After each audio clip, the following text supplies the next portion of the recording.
Welcome back. સમાચારોમાં આગળ વધીએ. રાજસ્થાનમાંથી 10,000 કિલોગ્રામ વિસ્ફોટકો મળી આવ્યા છે, જેમાં રાજસ્થાનના નાગૌરમાંથી આ મોટો જથ્થો જેને જપ્ત કરવામાં આવ્યો છે. એમોનિયમ નાઇટ્રેટને જપ્ત કરવામાં આવ્યો છે. રાજસ્થાનના નાગૌરમાં સુલેમાનની ધરપકડ પણ કરવામાં આવી છે. સુલેમાન પાસેથી ડેટોનેટર અને ફ્યુઝ વાયર પણ જપ્ત કરવામાં આવ્યા છે. ખેતરના એક ઘરમાં એમોનિયમ નાઇટ્રેટનો જથ્થો જે છે મોટો તેને છુપાવવામાં આવ્યું હતું, જેમાં સુલેમાન પર પહેલાથી જ વિસ્ફોટકો રાખવાના 3 આક્ષેપો લાગી ચૂક્યા છે.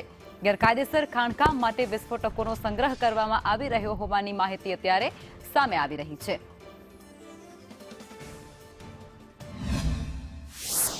जो इस मुकदमे का आरोपी है सुलेमान खान, इसको गिरफ्तार किया गया है.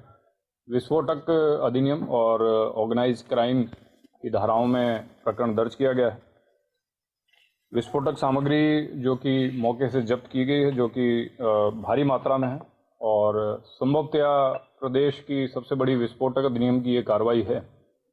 कुल इसमें लगभग 10,000 किलोग्राम अमोनियम नाइट्रेट जब्त किया गया है और भारी मात्रा में डेटोनेटर्स और डेटोनेटिंग वायर और अन्य सामग्री जो कि आमतौर पर खनन संबंधी विस्फोट कारित करने के लिए काम में ली जाती है, इस प्रकार की सामग्री को वहां से जब्त किया गया है.